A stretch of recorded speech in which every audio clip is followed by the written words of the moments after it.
10 mind-blowing Australian exclusives America lacks. Australia has 10 things America will never get, and some of them could literally save your life. Number 3 made a 67-year-old retiree cry tears of joy, and number 7 might make you seriously angry.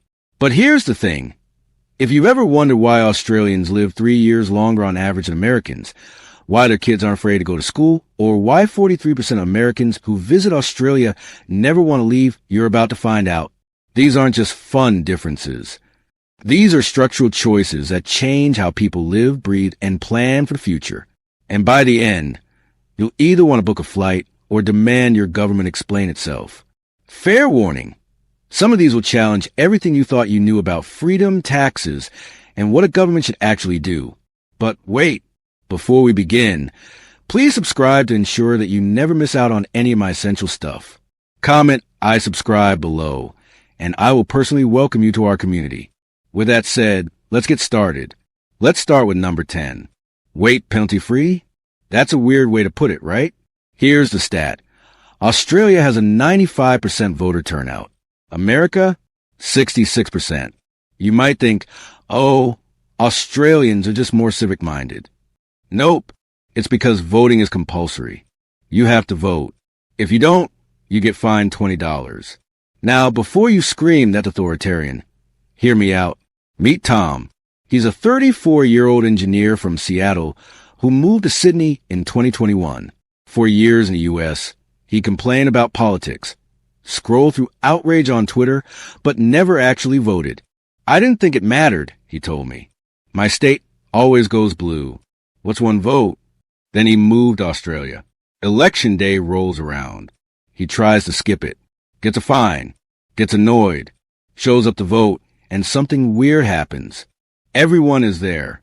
His landlord, his co-worker's mom, the barista who makes his flat white. Voting isn't a symbolic act. It's a community event. They even have democracy sausages, free barbecue sausages at polling stations.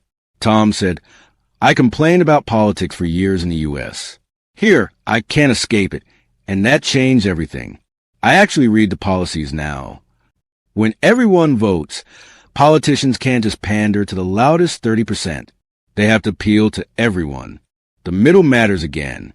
But okay, compulsory voting is one thing.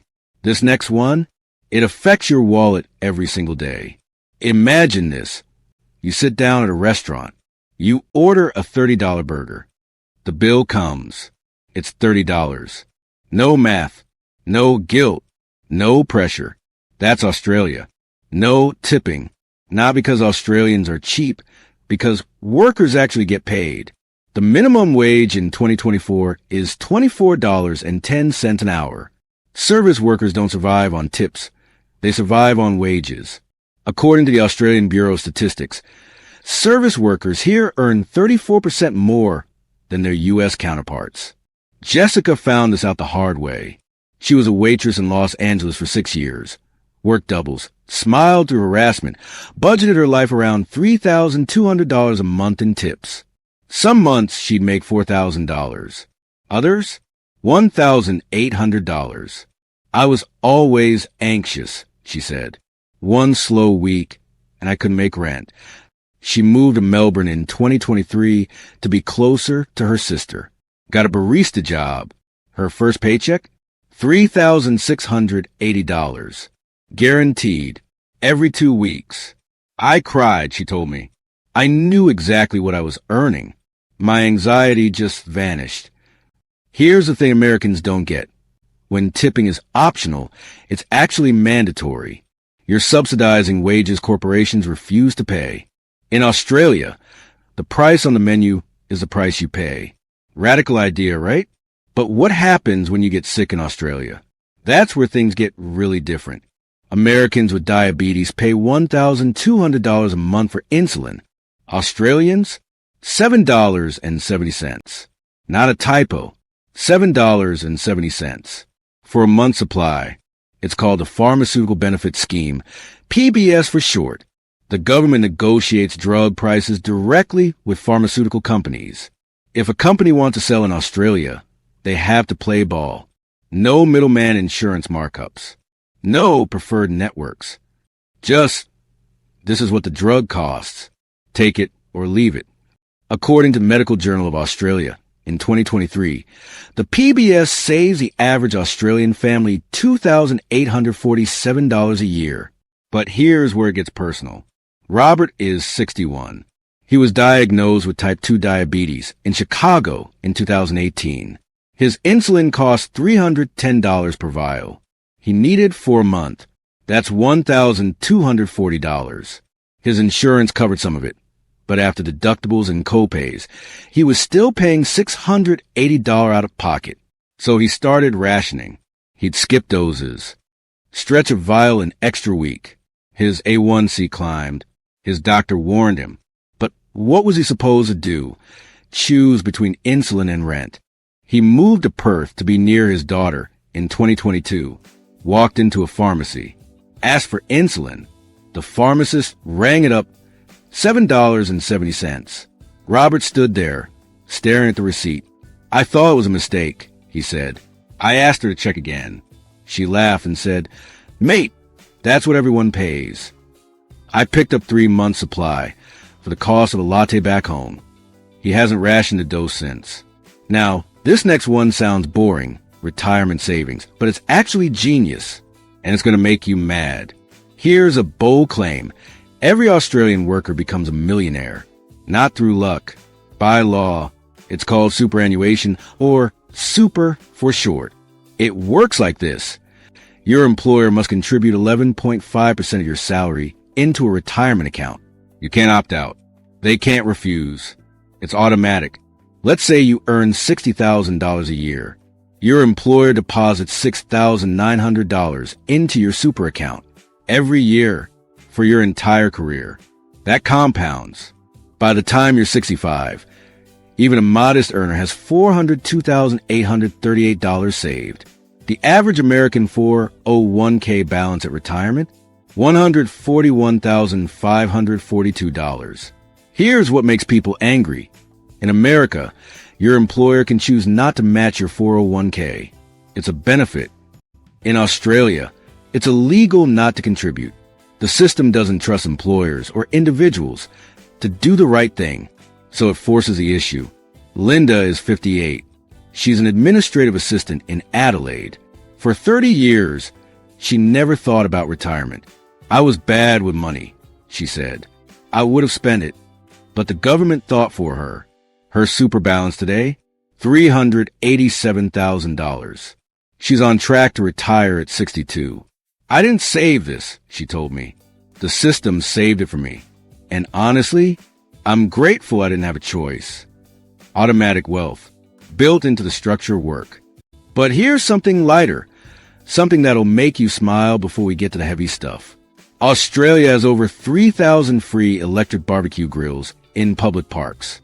You don't need a permit. You don't pay a fee. You just show up, press a button, and grill. Imagine, you drive to the beach with your family. You bring a cooler of fresh seafood, prawns, barramundi, maybe some lamb. You find a shaded picnic table overlooking the ocean. Press a button. The grill heats up in 90 seconds. You cook. You eat. You clean up. You leave. Cost? $0. Marcus is a father of 3 from Boston. He moved to Brisbane in 2020. Back home, he said, a beach day cost $200. Parking was $30. Snacks were $50. Lunch was $80. It added up. In Australia, we catch fish, grill it right there on the beach for $15 in bait. My kids think this is normal. They don't know how rare this is. It's a small thing, but it's symbolic. Public space is designed for people to enjoy, not monetize. Okay, that was fun. Now we're getting to the serious ones. And this next one, it's life-changing. Australia has 0 medical bankruptcies. Not low, not rare. 0. It's called Medicare. Not the American version, the Australian one. Every citizen gets free doctor visits, free public hospital care, free emergency treatment, no bills, no copays, no networks. You break your leg? Free. You need heart surgery? Free. You have a baby? Free. According to the Commonwealth Fund's 2024 study, Australians live 3.2 years longer than Americans and spend 51% less on health care. Here's a contrast that should make you furious.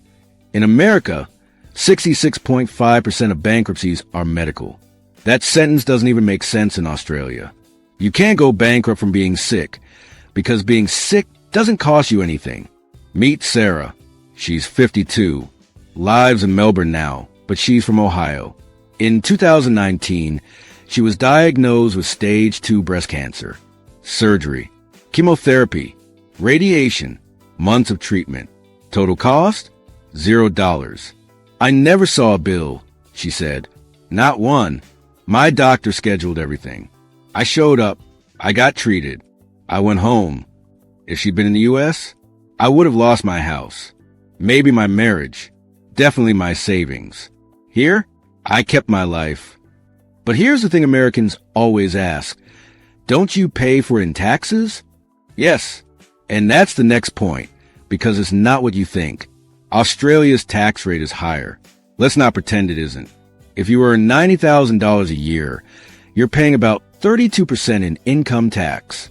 In America, that same person pays 24% federal tax. Sounds better, right? But here's the math Americans never do. 24% federal tax, $800 per month health insurance, $9,600 per year, copays, deductibles, out-of-pocket expenses, no mandatory retirement contribution from employer. Add it up, you're paying an effective rate of 38%, and you still don't have guaranteed health care, paid vacation, or affordable prescriptions. You're paying more and getting less.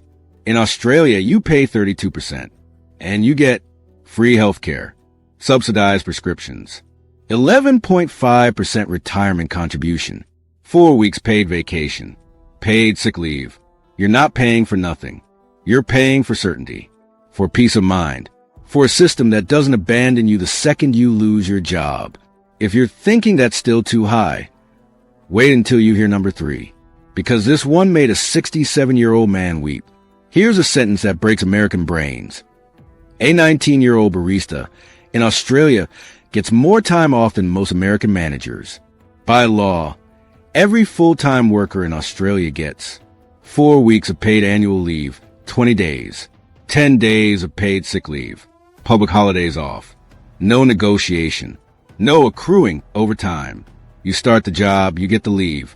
According to the OECD Better Life Index 2024, Australians rank 3rd in the world for work-life balance. Americans rank 29th. Now let me tell you about David. He's the 67-year-old retiree I mentioned at the start. He worked 47 years in the U.S., insurance claims processor, middle management, decent salary. Retired in 2021. Moved to Brisbane to be near his daughter. One day, he's at a cafe. He overhears his daughter's 26-year-old co-worker talking about her upcoming vacation. A month in Europe. Fully paid. No guilt. No catching up when she gets back. Just leave. David asked his daughter if that was normal.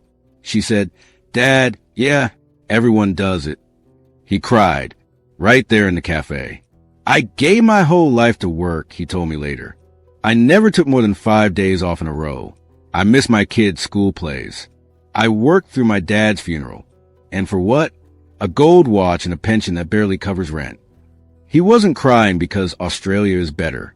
He was crying because America convinced him sacrifice was virtue. Australians don't believe that. They believe life is for living, and work is just a thing you do to fund it. Now, the top 2 are going to make you rethink everything, because they're not about money. They're about safety. Australia had one mass shooting. One.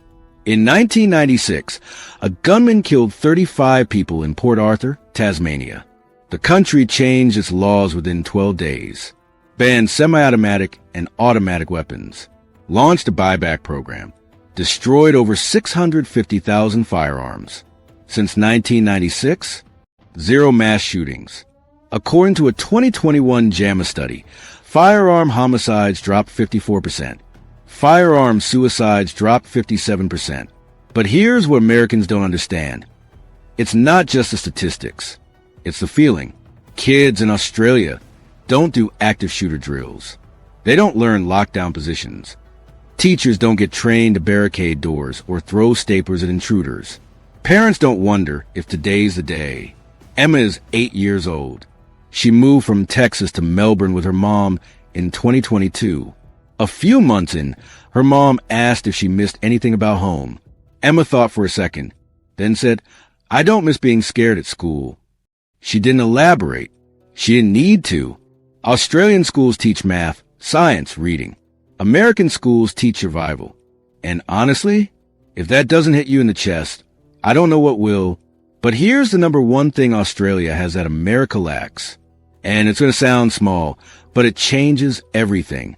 You can live in a major Australian city, make $70,000 a year, and never own a car. Melbourne, Sydney, Brisbane, they have trains every 5 minutes. Trams running down every major street. Buses connecting the suburbs. A daily public transport cap of $3.50. The Economist Intelligence Unit ranked Melbourne the third most livable city in the world in 2024. Not because it's warm, it's not. Not because it's cheap, it's not. But because you can exist without being trapped in traffic. Think about what that means financially. No $600 car payment. No $200 insurance. No $300 gas bill. No $150 maintenance. That's $1,250 a month. $15,000 a year. Back in your pocket. Priya is a 31-year-old software developer. She moved from San Francisco to Melbourne in 2023. Sold her Tesla. "Best decision I ever made," she said. "I take the tram to work, bike to the beach, train to the mountains.